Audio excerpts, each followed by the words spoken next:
Wabarakatuh. Selamat siang, salam sejahtera bagi kita semua. Yang terhormat Kepala Sekolah SDN Karangsumber 01, yang kami hormati Bapak Ibu Guru SDN Negeri Karangsumber 1. Puji syukur, alhamdulillah, mari kita senantiasa kita curahkan kehadirat Allah Subhanahu wa taala, Tuhan yang Maha Kuasa, karena pada kesempatan hari ini Jumat 27 Oktober 2023 di SDN Karangsumber 01, kita semua masih diberikan kesempatan untuk dapat hadir dan bersilaturahmi dalam kegiatan sosialisasi penerapan budaya positif. Tidak lupa salawat serta salam senantiasa kita panjatkan pada junjungan kita Nabi besar Muhammad SAW yang akan kita nantikan syafaatnya pada yaumul akhir nanti. Baik, para hadirin yang kami hormati, berikut kami sampaikan susunan acara pada hari ini. Yang pertama, pembukaan. Yang kedua, menyanyikan lagu Indonesia Raya. Yang ketiga, sambutan. Yang keempat, penyampaian materi sosialisasi penerapan budaya positif. Yang kelima, lain-lain. Yang keenam, doa. Yang ketujuh, penutup. Mari kita buka dengan bacaan basmalah bersama-sama. Bismillahirrahmanirrahim. Para hadirin yang kami hormati, dimohon untuk berdiri.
Untuk acara berikutnya, sambutan dari Kepala Sekolah SDN Karangsumber 01, Bu Indah Hendrani Rom, persilakan.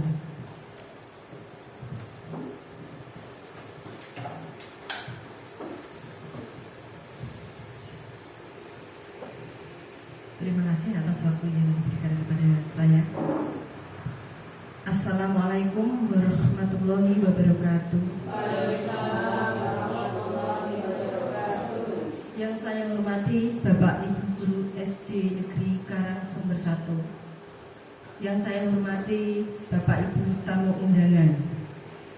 Puji syukur kehadirat Allah Subhanahu wa taala yang selalu melimpahkan rahmat, hidayah serta inayahnya kepada kita semua, sehingga pada hari ini Jumat tanggal 27 Oktober 2023 kita bisa bertemu di ruang kelas 1 ini dalam acara sosialisasi penerapan budaya positif di SD Negeri Karangsumber 1 oleh CGP Angkatan 9 yaitu Ibu Yeni Rahmawati. Tak lupa sholawat serta salam saya haturkan kepada junjungan kita Nabi Agung Muhammad Sallallahu Alaihi Wasallam yang selalu kita nantikan syafaatnya di hari akhir nanti. Bapak Ibu yang berbahagia, merupakan kebanggaan bagi saya karena di SD Karangsumber 1 ini alhamdulillah ya, ada satu orang guru penggerak dari angkatan 7 yaitu Ibu Sinta Hardianti. Kemudian ada 2 orang calon guru penggerak yaitu Ibu saya sendiri dengan Bu Yeni Rahmawati. Kemudian ada lagi yang saat ini sudah lulus seleksi tahap 1 yaitu Ibu Siti Musyarafah. Kita doakan semoga Bu Siti bisa mengikuti atau lulus pada proses seleksi tahap 2 yaitu seleksi simulasi mengajar dan wawancara. Sehingga nantinya beliau bisa mengikuti pendidikan guru penggerak ini dan dapat memajukan serta meningkatkan kualitas pendidikan di SD Negeri Karangsumber 1 ini. Saya berharap Bapak Ibu guru yang usianya belum ada 50 tahun, yang di bawah 50 tahun ya, karena syarat dari calon guru penggerak usianya kurang dari 50 tahun dan masih memiliki masa kerja minimal 10 tahun. Monggo Bapak Ibu silakan mengikuti guru penggerak karena di situ banyak sekali yang akan Bapak Ibu dapatkan dari guru penggerak itu. Pada kesempatan siang hari ini, Ibu Yeni Rahmawati akan menerapkan sosialisasi budaya positif di SD Negeri Karangsumber 1 yang beliau dapatkan dari pendidikan guru penggerak. Beliau ingin berbagi apa yang didapatkan dari pendidikan tersebut. Semoga apa yang disosialisasikan Bu Yeni Rahmawati ini bisa diterapkan di sini oleh Bapak Ibu guru semua. Sekian dari saya, semoga bisa bermanfaat bagi kita semua. Terima kasih. Mohon maaf apabila ada tutur kata yang kurang berkenan di hati Bapak Ibu semua. Wassalamualaikum warahmatullahi wabarakatuh.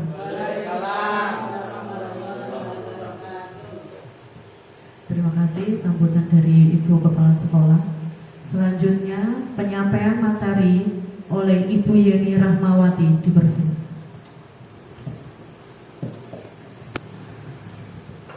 Terima kasih Bu. Assalamualaikum warahmatullahi wabarakatuh. Waalaikumsalam warahmatullahi wabarakatuh. Sebelum saya menyampaikan materi, izinkan saya untuk mengucapkan terima kasih yang mendalam kepada Ibu Endah dan serta teman-teman sejawat serta tamu undangan yang berkenan hadir pada siang hari ini guna memenuhi sosialisasi penerapan budaya positif di SDN Karangsumber oleh CGP Angkatan 9 Ibu Yeni Rahmawati. Di sini saya tidak akan sosialisasi, lebih tepatnya berbagi pengalaman yang sudah saya peroleh dari LMS guru penggerak yang sudah saya lalui. Kalau sosialisasi kok sepertinya saya ilmunya sudah banyak sekali, padahal saya di sini juga masih belajar. Langsung saja, untuk sosialisasi penerapan budaya positif. Sebelum kita mulai, mari saya ada sedikit pantun. Nanti dimohon Bapak Ibu guru serta tamu undangan dapat mengucapkan kata cakep, seperti itu ya. Iya. Nanti cantik itu gimana, Bu?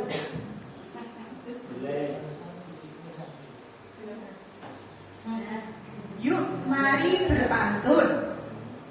Ke lapangan menggembala keledai. Bawa unta ke tengah gurun. Sebelum acara kita mulai, izinkan saya membawakan pantun. Duduk santai di tengah taman. Seekor kucing memakan ikan. Selamat siang Bapak Ibu sekalian. Mari kita berbagi pengalaman.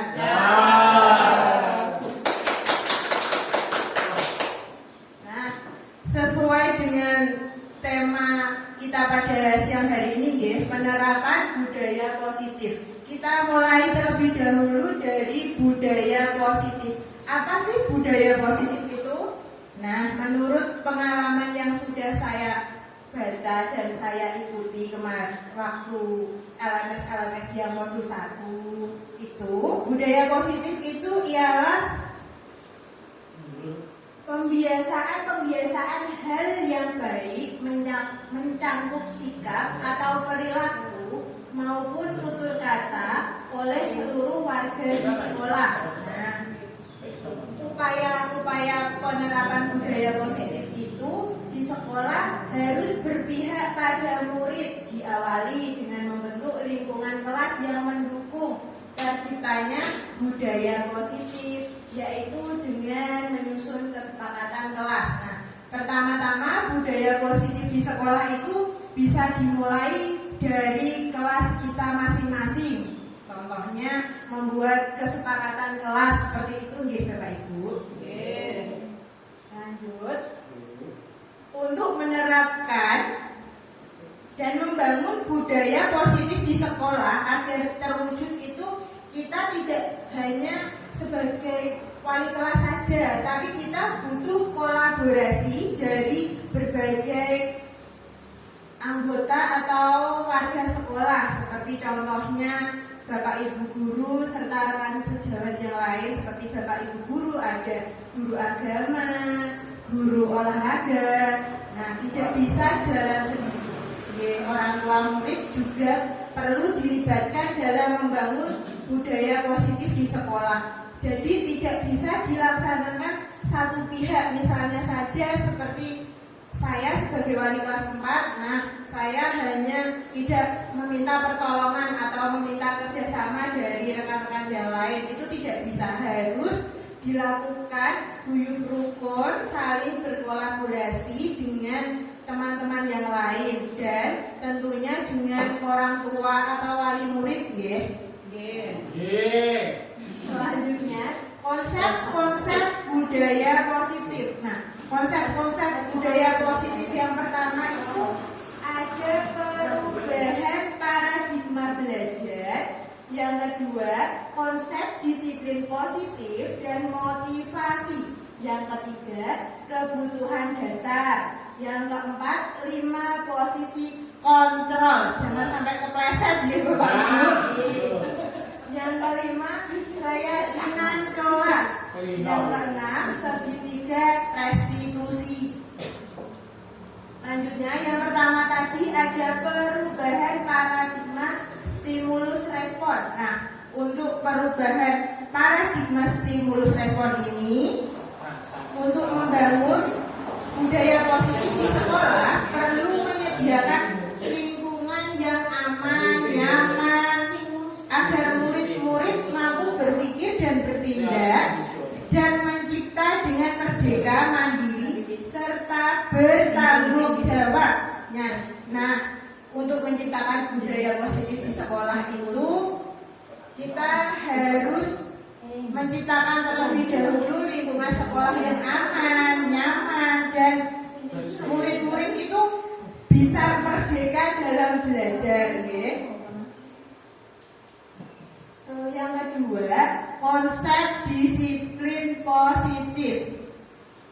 konsep disiplin positif di sini merupakan unsur utama dalam terwujudnya budaya positif yang kita cita-citakan di sekolah-sekolah.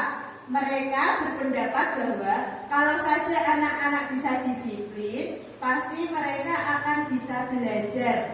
Disiplin di sini tidak harus langsung memaksa anak-anak kalau hari Senin harus memakai sepatu warna hitam. Kalau misalnya ia lupa tidak memakai sepatu warna hitam, langsung dihukum. Nah, jangan langsung seperti itu. Walaupun kita di sini harus menerapkan disiplin, tapi juga harus mempertimbangkan alasan-alasan dari anak tersebut. Lanjut. Sebagai pendidik, tujuan kita adalah menciptakan anak-anak yang memiliki disiplin diri sehingga mereka bisa berperilaku dengan mengacu pada nilai-nilai kebajikan universal dan memiliki motivasi intrinsik bukan ekstrinsik. Nah, di sini motivasi anak-anak untuk berubah itu jangan hanya dari luar. Misalnya, oh saya takut nanti kalau saya tidak memakai sepatu hitam nanti saya pasti dihukum Bu Yeni. Nah, misalnya seperti itu.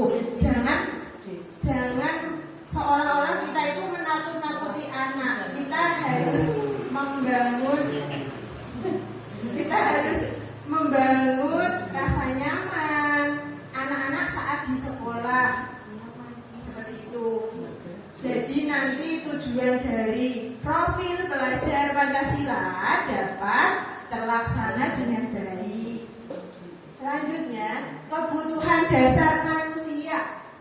Kebutuhan dasar manusia itu ada apa saja? Yang pertama, kebutuhan bertahan hidup. Contohnya, misalnya setiap manusia itu pasti butuh makan, butuh rumah untuk tempat tinggal, biar tidak kehujanan, biar tidak kepanasan, biar bisa memenuhi kebutuhan biologis, misalnya seperti itu.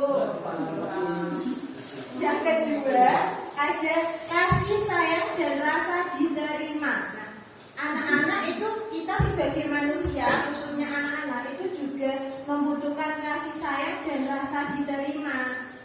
Nah, jangan seolah-olah mereka berpikir kalau di sekolahan paling yo diseneni bu guru tok. Nah, jangan kita membuat perasaan anak seperti itu, tapi kita harus bisa membuat anak itu merasa disayangi, merasa dibutuhkan, seperti itu ya.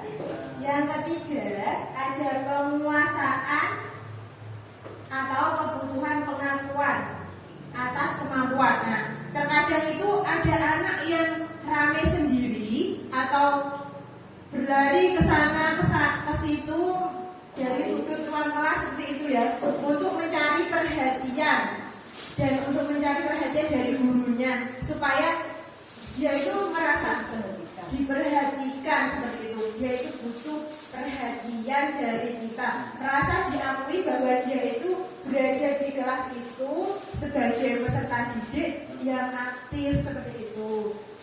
Yang keempat, ada kebebasan atau kebutuhan akan pilihan. Nah, kita sebagai guru harus mampu memberikan kebebasan kepada anak akan pilihannya. Misalnya, anak ada yang suka pelajaran matematika, ada yang suka bahasa Indonesia, ada yang suka berolahraga dengan guru olahraga, misalnya seperti itu. Nah, kita tidak harus memaksa anak itu untuk selalu unggul di dalam setiap pelajaran. Misalnya harus di matematikanya bagus, bahasa Indonesia bagus, olahraganya bagus. Padahal mereka itu punya kebebasan atau pilihan untuk memilih apa yang mereka inginkan, seperti itu.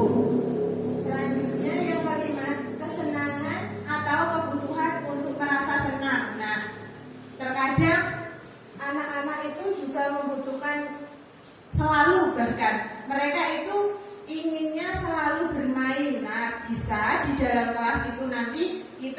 membuat game-game interaktif yang membuat anak-anak itu merasa senang, bahagia dengan pelajaran kita, dan kita itu selalu dinantikan kehadirannya.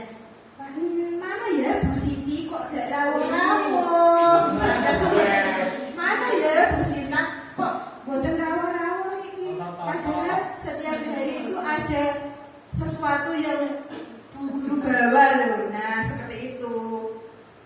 Pasti rasanya senang sekali kalau misalnya kita itu dirindukan oleh anak-anak didik kita, seperti itu ya.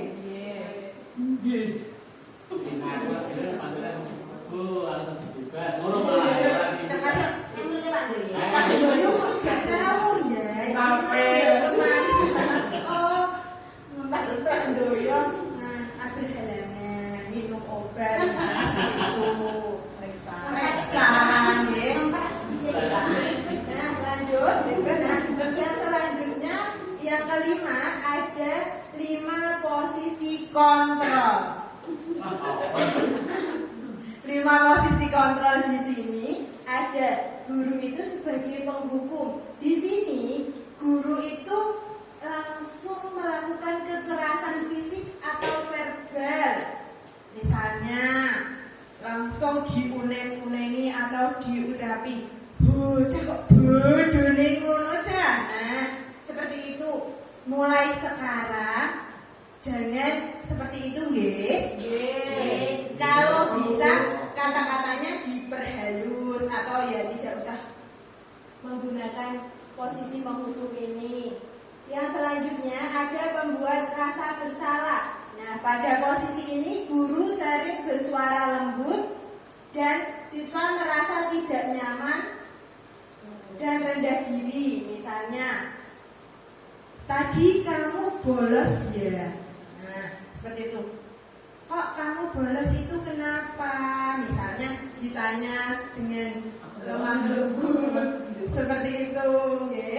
Ya, selanjutnya sebagai teman, guru tidak akan menyakiti siswa. Guru mengajak siswa dengan berkata, ayo kita mengajak anak seolah-olah kita ayo bantulah guru, seperti itu. Selanjutnya pemantau, guru sebagai pemantau. Di sini guru hanya sebagai pengawas atau pemantau. Guru berpedoman pada peraturan atau konsekuensi yang ada di sekolah. Berarti di sini gurunya hanya memantau. Misalnya tadi salah satu murid hanya dia melakukan kesalahan. Nah, misalnya tadi di sekolah itu peraturannya kalau tidak memakai sepatu disuruh apa? Misalnya seperti itu. Dia hanya mengikuti konsekuensi atau peraturan yang sudah ada. Seperti itu, hanya memantau, dilihat seperti itu. Selanjutnya manajer. Nah, di sini dari 5 posisi kontrol ini yang paling bagus atau yang paling baik dilakukan oleh guru itu adalah sebagai manajer. Karena di sini guru memotivasi siswa untuk bertanggung jawab atas segala perilakunya serta mendukung siswa untuk menemukan solusi terhadap permasalahannya. Jadi di sini nanti kalau di posisi sebagai manajer, guru itu berarti dia tidak hanya menyalahkan siswa saja, tapi dia juga memberikan motivasi kepada anak. Kenapa kok tadi melakukan kesalahan, itu alasannya apa. Nah, setelah kita tahu alasannya apa, terus setelah kamu melakukan kesalahan, apa yang seharusnya kamu lakukan? Nah, kita tanya kepada anak apa yang ia inginkan, seperti itu. Lanjut.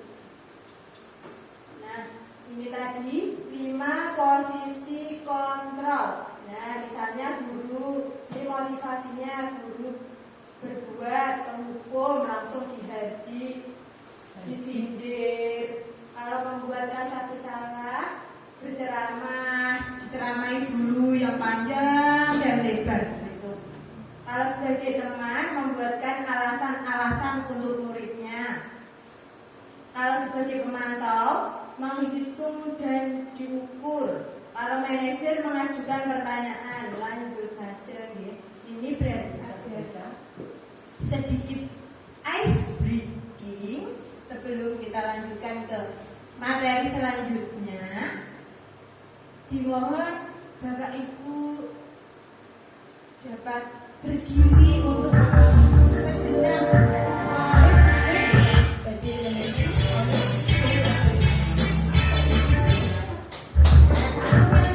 bergerak-gerak sebentar ya, agar rileks tubuhnya, tidak capek dan bosan. Esnya di gelas Pak tadi sudah siap, bisa kita mulai. Kita lihat dan tirukan video yang ada di layar ya.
Baru Pak diputar barunya.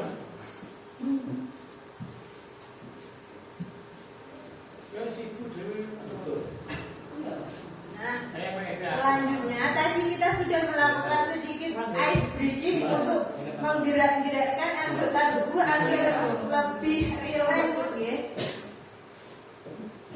Nah, selanjutnya ada keyakinan atau peraturan kelas. Apa sih keyakinan atau peraturan kelas?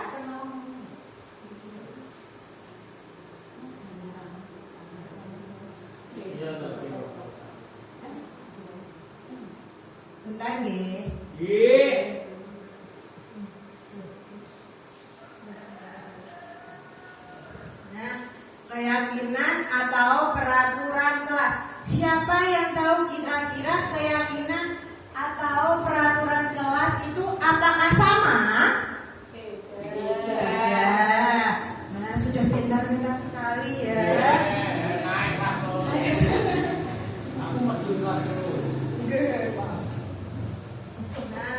di sini menurut KBBI atau Kamus Besar Bahasa Indonesia bahwa peraturan itu diartikan sebagai tatanan, sedangkan keyakinan adalah kepercayaan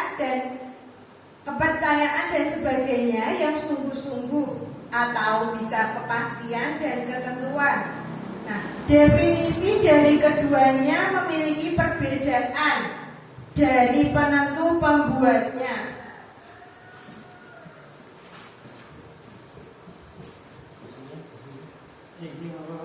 Kalau peraturan itu berasal dari luar individu, misal peraturan pemerintah, maka yang menentukan adalah pemerintah. Kalau peraturan di sekolah berarti yang membuat itu dari pihak sekolah. Sedangkan kalau keyakinan mengacu dari dalam diri individu tersebut, kepercayaan apa yang sungguh-sungguh dipegang, nilai-nilai apa yang diyakini. Jadi di sini kalau keyakinan itu dari dalam diri anak-anak sendiri, dari dalam diri kita sendiri. Jadi ada motivasi di dalam keyakinan. Mereka ingin berbuat, misalnya kalau datang ke sekolah tepat waktu. Nah, tanpa dipaksa, mereka juga akan paham bahwa oh, jam 7 masuk, berarti saya harus sebelum jam 7 itu harus sampai di sekolah. Nah, mereka kesadaran itu timbul dari dalam diri anak-anak didik kita sendiri. Nah, selanjutnya tadi keyakinan kelas. Keyakinan kelas merupakan nilai-nilai kebajikan yang disepakati bersama dan dapat memotivasi seseorang dari dalam atau motivasi intrinsik. Seseorang akan lebih tergerak dan bersemangat untuk menjalankan keyakinannya daripada mengikuti peraturan. Nah, kalau peraturan itu kan sepertinya atau seolah-olah itu kan memaksa. Nah, kalau keyakinan di sini itu timbul dari dalam diri seseorang. Jadi kalau sesuatu itu timbul dari keinginan seseorang itu sendiri, maka akan lebih mudah untuk melaksanakannya. Ciri-ciri keyakinan kelas itu yang pertama, peraturan melibatkan semua warga kelas. Yang kedua, dibuat dalam bentuk kalimat positif. Yang ketiga, tidak dibuat dalam jumlah banyak sehingga mudah diingat dan dipahami semua siswa. Yang keempat, dapat ditinjau kembali dari waktu ke waktu. Nah, ya, kalau mau membuat keyakinan kelas itu, kita harus melibatkan anak-anak dan juga guru, ya, atau guru kelasnya seperti itu. Tidak bisa hanya dibuat gurunya saja. Ini kalau di kelas tidak boleh lari-larian atau muter-muter. Nah, padahal itu belum disetujui oleh anak didik kita di kelas itu. Apakah peraturan atau keyakinan kelas itu bisa terpenuhi kalau seperti itu? Tidak. Nah, harus mendapatkan persetujuan dari kedua belah pihak, ya. Harus dibentuk dengan kalimat positif. Nah, diusahakan jangan menggunakan kata-kata tidak, misalnya tidak boleh merokok di dalam kelas. Nah, misalnya seperti itu. Walaupun itu benar, di kelas itu anak-anak apalagi di SD ya jelas tidak boleh merokok, ya. Nah, tapi kata-katanya diusahakan jangan tidak pakai tidak, tapi diperhalus lagi. Yang selanjutnya, contoh pelaksanaan keyakinan kelas. Yang pertama ada mengenalkan keyakinan kelas kepada peserta didik. Yang kedua, menyusun keyakinan kelas bersama peserta didik. Yang ketiga, membiasakan penerapan keyakinan kelas untuk menumbuhkan kedisiplinan pada peserta didik. Nah, ini misalnya contoh kegiatan membuat keyakinan kelas, ya. Pertama-tama kita mengajak siswa berdiskusi tentang peraturan atau keyakinan. ya, lebih tepatnya ini keyakinannya dulu atau dibuat peraturannya dulu lah. Nanti setelah itu baru diperhalus seperti itu. Biar mereka itu juga paham apa sih peraturan dan apa itu keyakinan. Jadi nanti mereka bisa membedakan.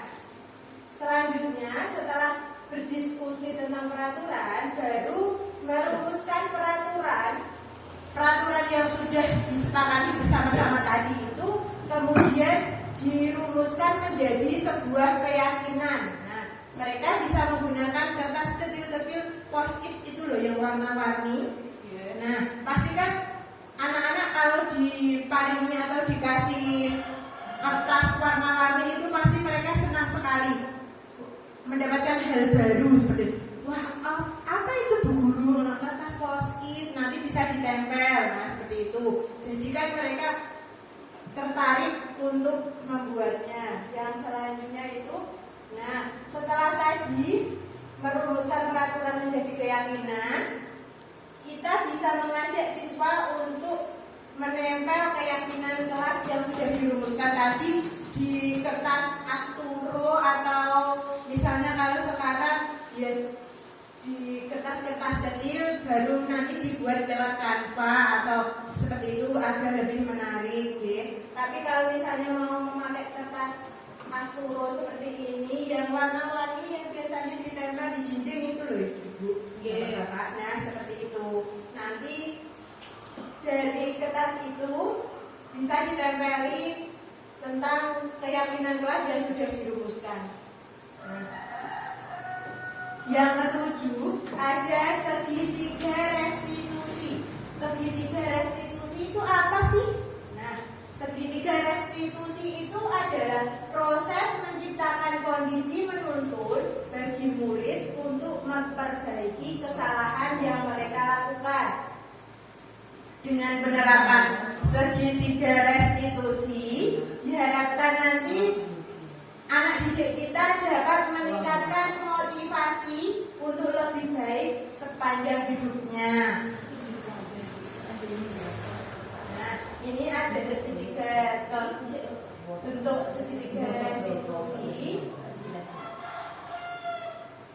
Di sini, ya lanjut.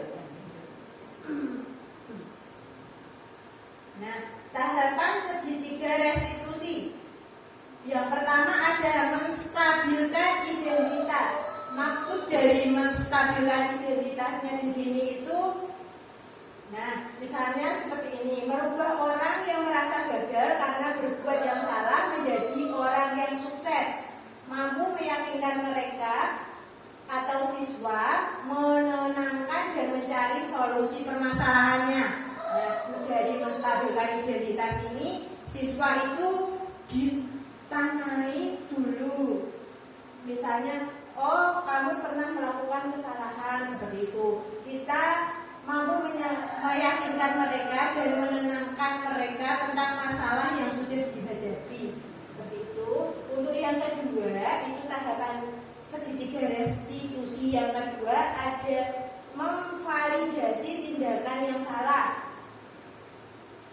Nah, di sini kita sebagai guru harus memahami kebutuhan atau alasan mereka berbuat kesalahan. Misalnya tadi seperti tidak memakai sepatu pada hari Senin, pada upacara kan biasanya memakai sepatu hitam ya. Nah, kita jangan langsung dimarahi.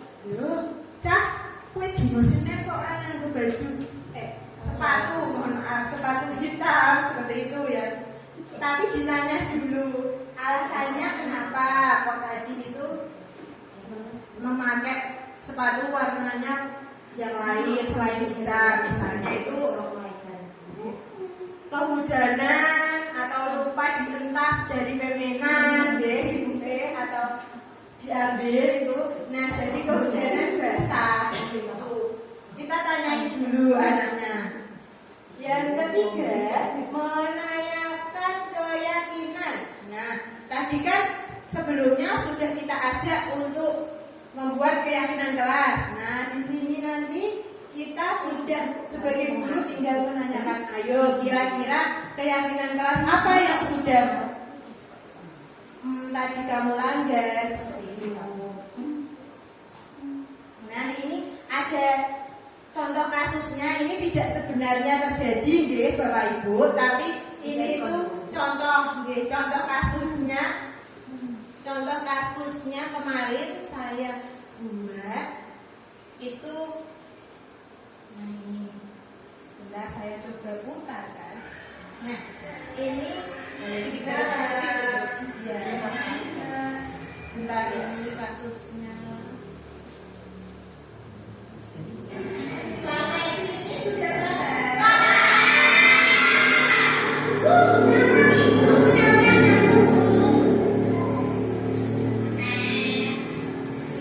Nah, dari kasus ini ada salah satu dari siswa di kelas 4 yang namanya Naura itu tidur di dalam kelas karena mengantuk. Nah, kemudian teman-temannya itu pada bilang, Bu Naura ngantuk, Bu Naura ngantuk. Nah, sebagai guru, kita nanti apa langkah yang kita lakukan? Nah, kita bisa memanggil Naura tadi ke ruangan khusus seperti di ruang guru, guys, seperti ini. Naura tahu kenapa dipanggil di ruang guru hari ini. Walaupun ini tidak kasus sebenarnya terjadi, ini misalnya ada kasus seperti ini, contohnya seperti nanti penanganannya seperti ini, seperti itu. Kalau gurunya yang mengantuk boleh, tapi pada saat sudah pulang kerja, ya kalau masih di sekolah ya bisa kan. Siswanya yang ambil. Ngantuk. Yang apa yang hukum ya? Muridnya yang hukum ya. Nanti gantian yang dihukum Pak, dikasih segitiga restitusi sama muridnya.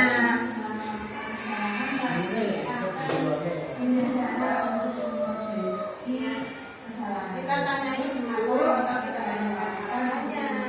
Terus kira-kira keyakinan kelas yang sudah dilanggar tadi apa? Ya, apa? Apakah tindakan menolak waktu di kelas itu sudah sesuai dengan keyakinan kelas yang sudah kita sepakati? Kira-kira keyakinan kelas apa ya yang mau melanggar?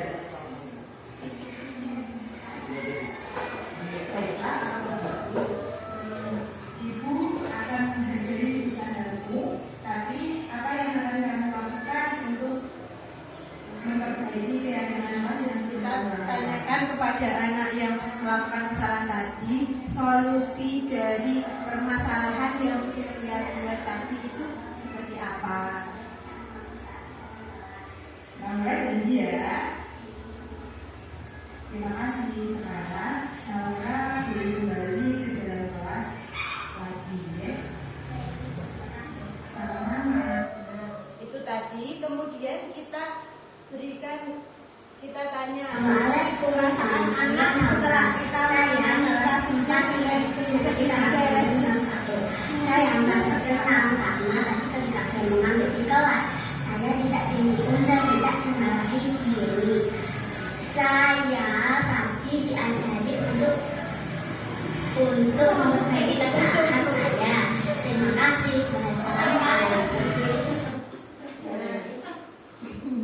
Nah, itu tadi Naura atau si anak yang melakukan kesalahan, kita tanya bagaimana perasaannya setelah kita tangani kasusnya dengan dia menyelesaikan masalahnya sendiri dan mencari solusinya. Itu ternyata perasaan hatinya atau perasaan dirinya itu lebih senang.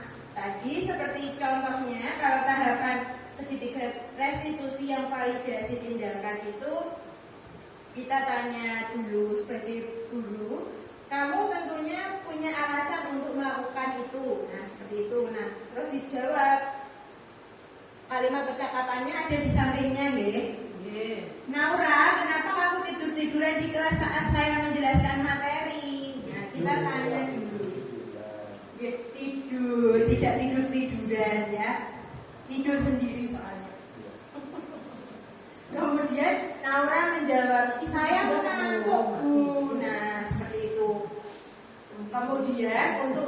menampilkan identitasnya, kita tanya, kamu pasti punya alasan mengapa kamu melakukan hal itu. Nah, alasannya apa? Kok dia bisa tidur di kelas itu, alasannya apa? Kemudian si anak tadi, Naura, itu menjawab, dia bermain HP sampai jam 1 malam, bermain TikTok katanya. Lanjut, untuk tahapan yang selanjutnya menanyakan keyakinan. Nah, tadi di sini kita sebagai guru menanyakan kepada anak tersebut keyakinan apa yang sudah dia langgar. Kemudian Naura mengatakan kalau keyakinan kelas yang sudah dilanggar itu disiplin dan tanggung jawab. Nah, gambaran budaya positif. Gambaran budaya positif di sini tadi penerapannya di lingkungan sekolah, lebih tepatnya di SDN Karangsumber 1. Ini ada gambar sekolah. Nah, harus membutuhkan kerjasama dari kolaborasi dari Bapak Ibu guru semua di SDN Karangsumber 1. Kemudian ada muridnya merasa senang hingga sampai meloncat-loncat seperti ini, ya. Tujuannya agar tercapai profil pelajar Pancasila. Nah, budaya positif di sekolah itu tidak dapat dilakukan sendirian dan hanya dalam satu kelas saja, tapi butuh dukungan dari semua warga sekolah. Jadi untuk menciptakan atau melaksanakan budaya positif di sekolah, kita tidak hanya satu pihak, tapi semua warga sekolah serta orang tua atau wali murid harus terlibat dalam kegiatan tersebut. Kita harus saling berkolaborasi, ya, agar mewujudkan murid di masa depan yang berkarakter profil pelajar Pancasila. Nah, cukup sekian presentasi atau berbagi ilmu dari saya. Mungkin apabila ada Bapak Ibu sekalian yang masih bingung atau mau bertanya, bisa bertanya terlebih dahulu, ya. Sekiranya nanti saya bisa jawab atau sharing-sharing lah, nanti saya akan berbagi ilmu. Monggo Bapak Ibu bagi yang mau bertanya. Oke.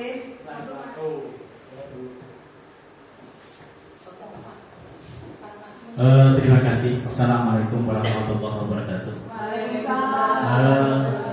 Saya lebih dulu mengucapkan terima kasih kepada Bu Yeni yang telah berbagi ilmu tentang penerapan budaya positif di sekolah SD Negeri Karangsumber 1 ini, yang mana ilmu ini didapat dari dia sebagai calon guru penggerak yang telah membagikan ilmunya dengan penuh semangat, humoris dan jelas serta gamblang. Namun karena saya sendiri Perkenalkan namanya. perkenalan Pak ya. Iya. Perkenalkan, nama saya Wardoyo sebagai guru kelas 6 di SD Karangsumber 1. Lanjut Bapak ya. Terima kasih Bu Yeni. Apa yang disampaikan Bu Yeni telah cetok, gamblang, namun karena saya tahu bahwa saya adalah faktor U, karena faktor usia, karena sudah expired Pak ini Bapak Ibu ya, dan sekaligus sudah oversek di sini. Jadi mohon maaf karena saya sudah oversek di atas. Sek itu second maksud saya, jadi usia saya di atas 50 gitu maksud saya ya.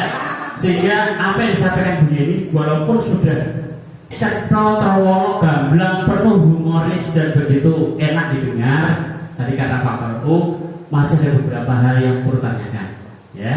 Kalau diperbolehkan tadi kalau tidak salah saya dengar ada segitiga restitusi. Apa sih manfaatnya bagi anak setelah sekolah itu menerapkan segitiga restitusi? Ketika anak itu mengalami masalah, opo jadi manfaatnya? Kalau segitiga restitusi dan segitiga apa cinta segitiga, kalau nanti mireng nih gue segitiga restitusi manfaatnya opo? Nur sawu biyeni mulai kepareng mangke dipun jelasaken mak boten saged nggih monggo dipun usaraken dhateng kanca sanesipun calon guru pembira. Saking kawula ngaten, kurang lebihnya mohon maaf. Wassalamualaikum warahmatullahi wabarakatuh.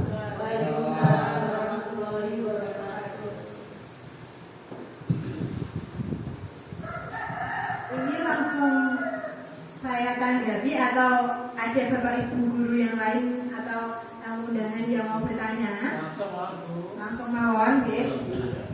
Atau mau menanggapi pertanyaan dari Pak Wardoyo atau dari hasil presentasi saya, misalnya kurang apa? Kurang apa saya? Nah, tadi pertanyaan dari Pak Wardoyo itu tentang segitiga restitusi, betul nih Pak?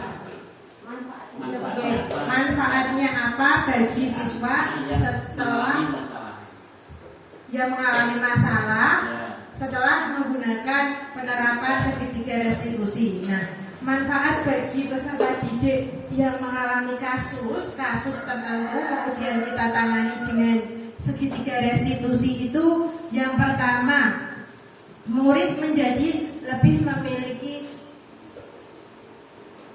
kayak tujuan dalam hidupnya, seperti itu.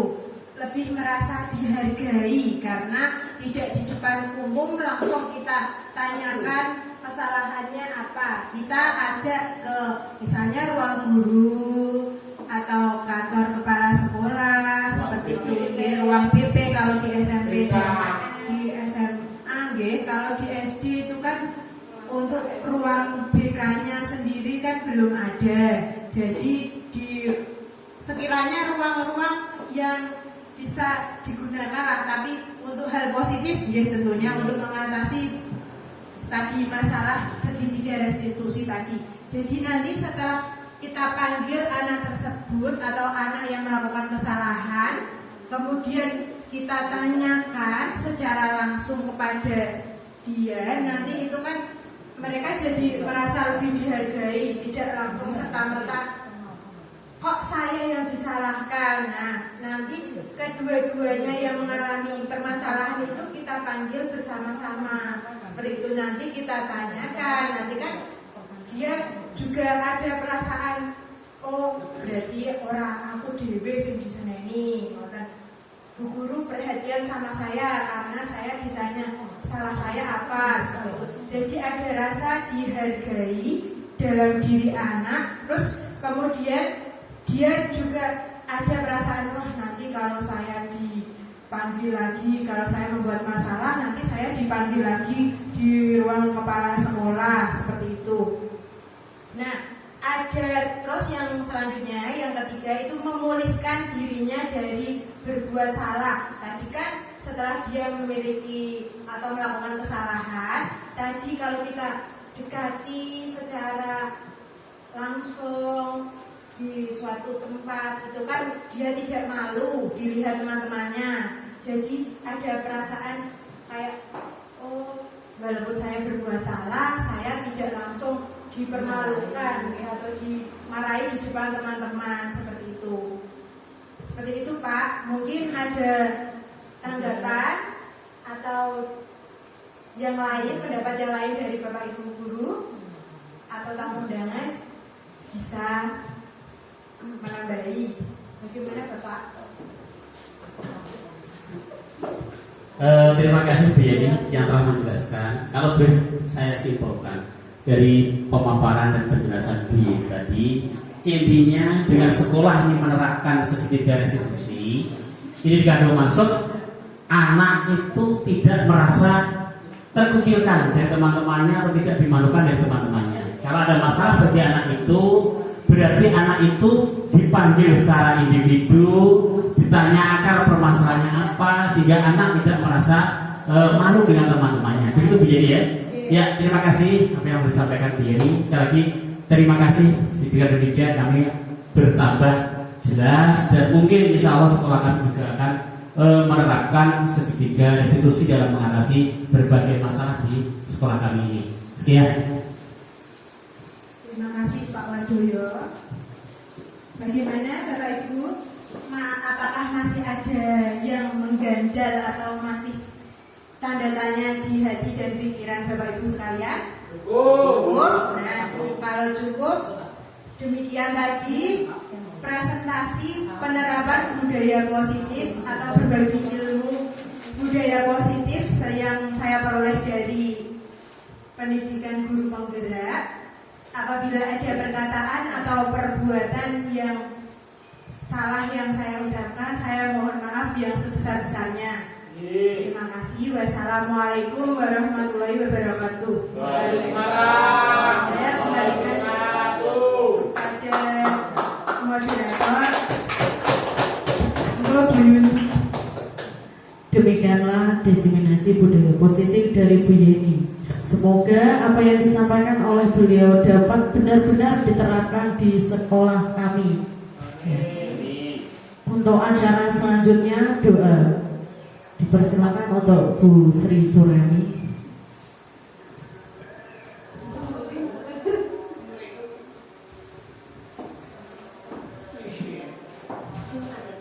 Assalamualaikum warahmatullahi wabarakatuh. Terima kasih atas dari pembawa acara. Kami dipercaya untuk membacakan doa. Semoga guru penggerak yang sudah selesai, Bu Sinta, dan calon guru penggerak mudah-mudahan mendapatkan ilmu yang barokah, betul-betul barokah. Kalau barokah itu bermanfaat untuk yang lain. Terima kasih. A'udzubillahi minasyaitonirrajim. Bismillahirrahmanirrahim. Allahumma sholli ala sayyidina Muhammad wa ala alihi wa ashabihi Rasulillah ajma'in. Alhamdulillahi rabbil alamin. Hamdan yuwafi ni'amahu wa yukafi mazida. Ya Rabbana yanbaghi li jalali 'azimi sultanik. Allahumma sholli ala sayyidina Muhammad wa ala ali sayyidina Muhammad. Rabbighfirli wa liwalidayya warhamhuma kama rabbayani shaghira. Allahumma nas'aluka salamatan fid din wa afiyatan fil jasadi wa ziyadatan fil ilmi wa barakatan fil rizqi wa taubatan qabla al maut wa rahmatan indal maut wa maghfiratan ba'dal maut. Allahumma hawwin alaina fi sakaratil maut wa nazatan minan nari wa afwan indal hisab. Rabbana la tuzigh qulubana ba'da idh hadaitana wa hab lana min ladunka rahmatan innaka antal wahhab. Rabbana zalamna anfusana wa illam taghfir lana wa tarhamna lanakunanna minal khasirin. Rabbana ighfir lana wa li jami'il muslimina wal muslimat wal mu'minina wal mu'minat al ahya'i minhum wal amwat innaka ala kulli syai'in qadir. Rabbana hab lana min azwajina wa dhurriyyatina qurrata a'yun waj'alna lil muttaqina imama. Rabbi hab li minas sholihin. Rabbi habli minas sholihin. Rabbi habli minas sholihin. Allahumma nas'aluka ridhaka wal jannata wa na'udzubika min sakhatika wan nar. Allahumma inni as'aluka bi husnil khatimah. Allahumma inni as'aluka bi anni asyhadu annaka antallah la ilaha illa anta antal ahadus samad lam yalid wa lam yulad wa lam yakul lahu kufuwan ahad. Hasbunallahu wa ni'mal wakil, ni'mal maula wa ni'man nasir. La haula la quwwata illa billahil aliyyil azim. Subhanallah wa bihamdihi adada khalqihi wa ridha nafsi wa zinatal arsi wa midada kalimatihi. Rabbana atina fid dunya hasanah wa fil akhirati hasanah wa qina adzabannar wa adkhilna jannatal abrar. Ya aziz ya ghafar ya rabbal alamin. Wa sallallahu ala sayyidina Muhammadin nabiyil ummi wa ala alihi wa sahbihi wa baraka salam. Subhana rabbika rabbil izzati amma yasifun wa salamun alal mursalin walhamdulillahi rabbil alamin. Al-Fatihah. A'udzu billahi minasy syaithanir rajim. Bismillahirrahmanirrahim. Alhamdulillahi rabbil alamin. Ar-Rahmanir Rahim. Maliki yaumiddin. Iyyaka na'budu wa iyyaka nasta'in. Ihdinas siratal mustaqim. Siratal ladzina an'amta 'alaihim ghairil maghdubi 'alaihim waladdallin. Rabbighfirli wa liwalidayya walil mu'minina. Amin. Terima kasih. Assalamualaikum warahmatullahi wabarakatuh.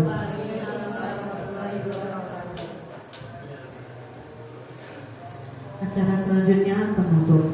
Demikian Bapak Ibu, acara sosialisasi penerapan budaya positif sudah berakhir. Kami mengucapkan terima kasih kepada para hadirin yang telah hadir dalam acara pada siang hari ini. Kami juga mohon maaf sekiranya saya sebagai moderator ada kekurangan ataupun ada sesuatu yang kurang berkenan di hati Bapak Ibu semua. Semoga ilmu yang kita dapat dalam kegiatan pada siang ini bermanfaat bagi kita semua. Amin ya robbal alamin. Terima kasih. Wassalamualaikum warahmatullahi wabarakatuh.